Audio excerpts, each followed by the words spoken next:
The host messaged me at 1 a.m. Please don't go in the basement. I forgot to mention that we didn't know there was a basement. All right, welcome back. If you're new here, this is where people send in the stuff that actually happened to them. No scripts, no actors, just real accounts. Today's theme is vacation rentals, the kind of place where you're sleeping in a stranger's house, surrounded by their things, trusting that everything in the listing photos was the whole story. Let's get into the first one. Story 1. The basement. My girlfriend and I booked a cabin through a rental app for a long weekend, mostly because we both needed to get away from the city for a bit, and the listing looked perfect. Wood interior, a fireplace, a little porch overlooking some trees, and it was cheap enough that we didn't think twice about it, especially compared to some of the other places we'd looked at in the same general area that cost almost double for what looked like a worse layout. The listing had maybe 15 photos, all of them showing a cozy single-floor layout. A bedroom, a small kitchen, a living room with the fireplace. Nothing about a basement anywhere in the photos or the description. And we'd both looked through the listing more than once before booking, the way you do when you're trying to decide between a few different options and keep going back to compare them. We got there in the early evening after about a 3-hour drive, and the place matched the photos well enough. It was smaller in person than it had looked online, which is pretty normal for these kinds of listings, since wide-angle lenses tend to make rooms look more spacious than they are. And we spent the first couple hours just unpacking, making dinner, getting settled in for what we figured was going to be a relaxing few days, doing basically nothing. Maybe some hiking if the weather held up. Around 9 that first night, while my girlfriend was in the shower, I was poking around the kitchen looking for a corkscrew, opening drawers I hadn't gone through yet, the way you do in a new place, when you're trying to get a feel for where everything is before you actually need it. In one of the lower cabinets, behind some pots, I noticed a section of the floor that looked different from the rest of the kitchen tile, like a seam that didn't quite match up, subtle enough that I almost didn't register it at first, just a slightly different grout line catching the overhead light at an angle. I moved a small rug that had been covering part of it, and underneath was a trapdoor, flush with the floor, with a small recessed metal ring you could pull to lift it.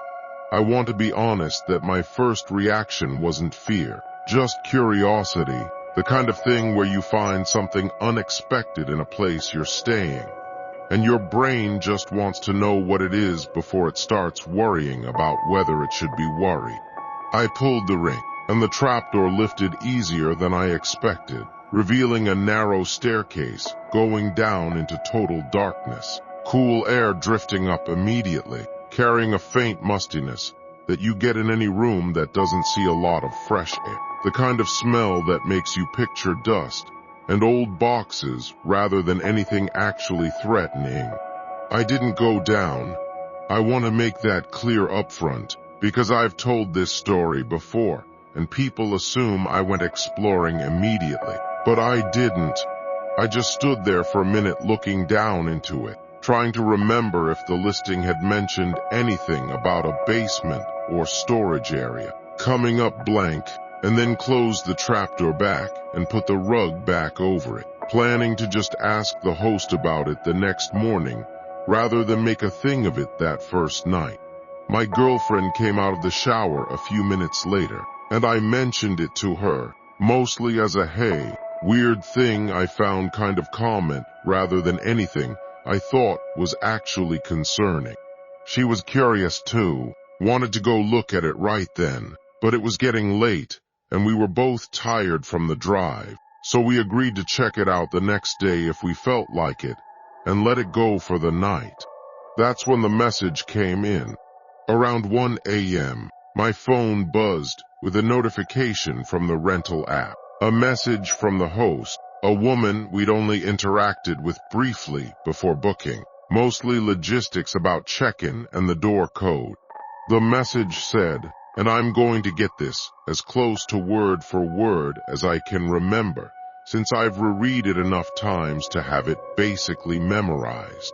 Hi, sorry to message so late. Just wanted to mention, please don't go down into the basement if you find it. I forgot to include that in the listing notes. It's not set up for guests, and honestly it's just not somewhere you want to be. Sorry again for the late message. Have a great stay. I hadn't told the host anything about finding a trapdoor. Neither had my girlfriend.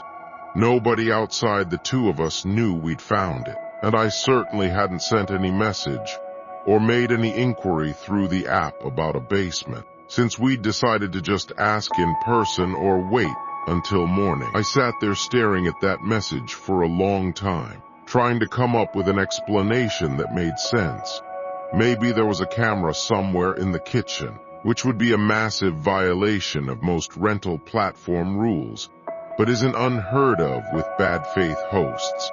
Maybe it was just an incredibly strange coincidence, the host sending a standard warning message to all guests around the same general time frame each stay, and I'd simply never registered anything about a basement in the listing because I hadn't been looking for it.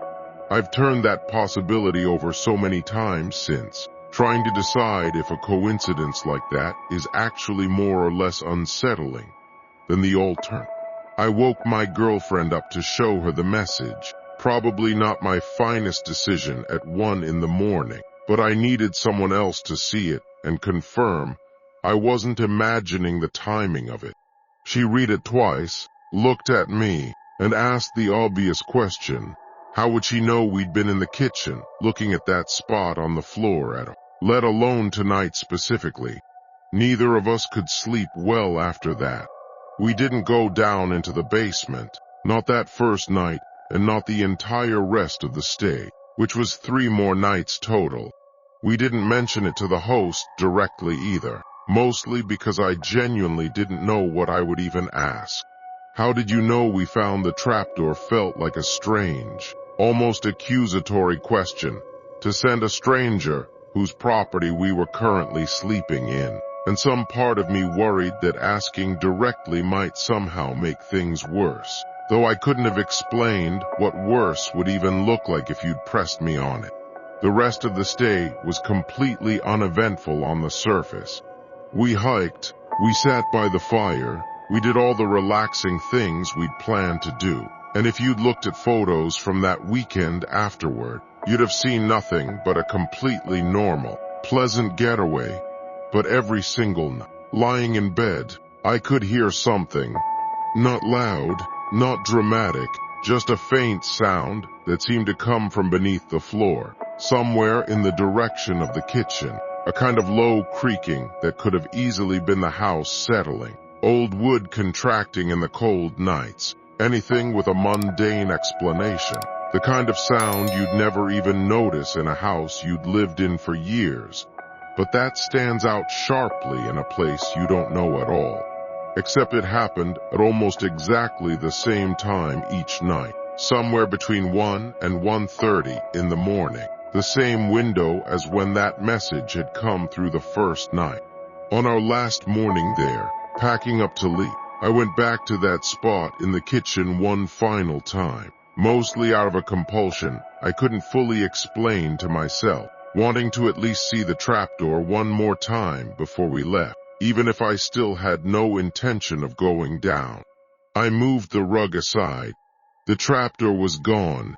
Not open, not covered by something else, just gone, replaced by a section of tile that matched the rest of the kitchen floor perfectly. No seam, no ring, nothing to suggest anything had ever been there at all. I actually got down on my knees and ran my hand across the tile, checking for any trace of an edge, any inconsistency in the grout lines. There was nothing. I never told the host we'd noticed it was gone. We checked out normally, left a polite review that didn't mention any of this, because I genuinely didn't know how to phrase it without sounding unhinged, and drove home in mostly silence. My girlfriend and I still talk about that trip sometimes, usually late at night, when neither of us can fully explain why we're bringing it up again, and neither of us has ever come up with an explanation that actually satisfies the other one. That's the first story. This next one comes from someone who had a very different kind of experience, less about something hidden in the house, and more about someone who was never supposed to be there. Story 2. The Extra Key. My husband and I rented a beach house for a week with another couple, close friends of ours, splitting the cost 4 ways since the place was bigger than what any of us could justify on our own. It was an older house, right on the water, the kind of listing with 100 5-star reviews and photos that made it look like something out of a magazine. Weathered wood siding, and a wraparound porch that all 4 of us had gotten excited about the moment we found it. We'd never met the host in person. Everything was handled through messages and a lockbox code for the front door, which was standard enough for these kinds of bookings that none of us thought twice about it. The first few days were exactly what you'd want from a beach vacation. Nothing unusual at all.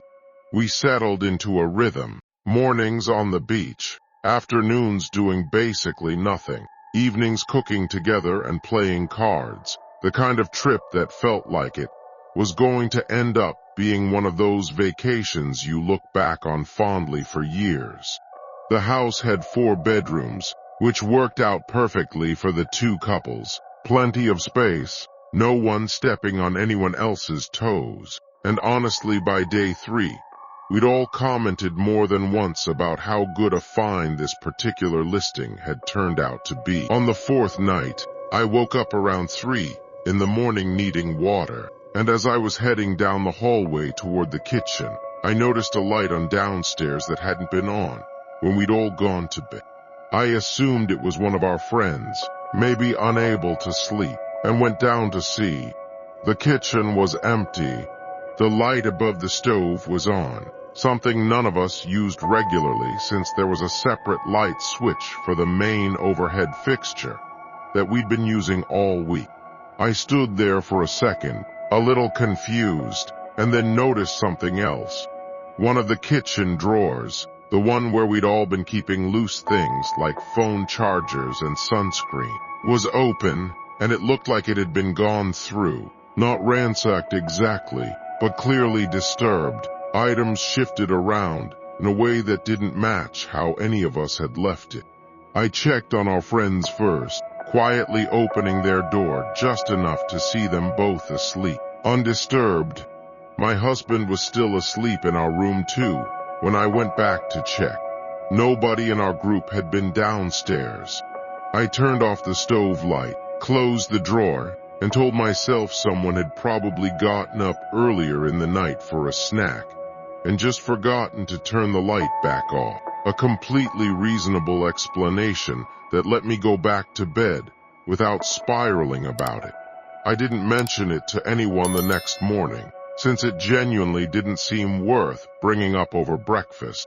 2 nights later, the same thing happened, except this time I caught it happening rather than just finding evidence afterward.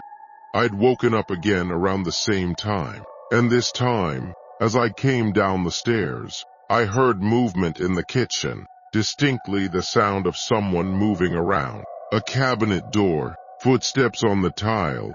I froze at the bottom of the stairs, in the dark hallway, and looked toward the kitchen. There was someone standing at the counter, their back to me, moving through the same drawer as before. Unhurried, methodical, the way someone moves when they're not worried about being caught, because they don't expect anyone to be watching. It wasn't my husband. It wasn't either of our friends, both of whom I could see well enough by build and hair to rule out immediately even in the low light, having spent 5 days sharing a house with them by that point, and knowing their silhouettes without needing to think about it. This was someone else entirely. A man, taller than either of the other two guys in our group, moving with a kind of familiarity that struck me as deeply wrong. Like he knew exactly where things were in a kitchen that wasn't his. I didn't say anything. I didn't scream, didn't confront him, just backed up the stairs as quietly as I could manage. Went straight to our room and woke my husband immediately, whispering that there was someone in the house who wasn't supposed to be there.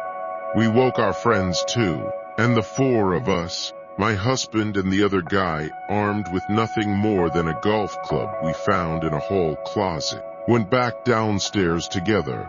The kitchen was empty. No sign of anyone. The drawer closed. Everything exactly as it should have looked. No evidence at all that anyone had been standing there just minutes earlier besides what I'd seen with my own eyes. We checked every door and window in the house. Everything was locked from the inside, exactly as we'd left it before bed. No sign of forced entry or an open point of access anywhere. My husband, understandably, wanted to believe I'd been half asleep and seen something that wasn't really there. A shadow, a trick of low light and a groggy brain. And honestly, in the moment, with no evidence and everyone else having seen nothing, I started to wonder if he might be right, if I'd imagined the whole thing out of nerves about being in an unfamiliar house. We didn't sleep much the rest of that night. All four of us gathered in the living room with the lights on, half joking about it to cut the tension, half seriously discussing whether we should just leave early. The next morning, I decided to message the host directly, trying to keep the tone light so I wouldn't sound paranoid, just asking if there was any chance someone else had access to the house. A cleaner, a maintenance person, anyone with a spare key who might come by during a stay. The response took a few hours, and when it came, it wasn't what I expected. The host said there was, in fact, one other key in circulation, given to her adult son years earlier, when he used to help manage the property, and that she'd been meaning to get it back from him for a long time. But he lived a few hours away, and it had just never happened. She said he didn't have any reason to use it, that he wasn't involved in the property anymore, but she'd reach out to him just to check, and apologized if this had caused any concern. She followed up later that same day saying she'd spoken to her son, and he said he hadn't been anywhere near the house, that he barely remembered still having the key at all. The host offered us a partial refund for the inconvenience, and said she'd be changing the locks as soon as possible. We stayed the rest of the week, though none of us slept particularly well for the remaining nights, and we started keeping the golf club propped against our bedroom door out of habit more than any real belief it would help. The kind of small ritual you adopt not because you think it'll actually do anything, but because doing nothing feels worse. Nothing else happened for the rest of the stay. No more lights, no more drawers, no more footsteps in the kitchen at 3 in the morning. And by the last day or two, we'd almost relaxed back into the vacation we'd originally come for. I still think about that face I never fully saw. Just a build, a way of moving through a kitchen, like he'd done it 100 times before. The kind of familiarity you can't fake, even when you're only catching someone from behind in low light for a few seconds. I don't know if it was actually the host's son, if he was lying to his own mother about being there, or if it was someone else entirely who simply happened to have access to that house through some other means we were never told about. The host seemed genuinely apologetic, and I believe she was telling us what she actually knew. But I've never fully believed that whoever I saw that night was just an estranged son with an old key, and nothing better to do at 3 a.m.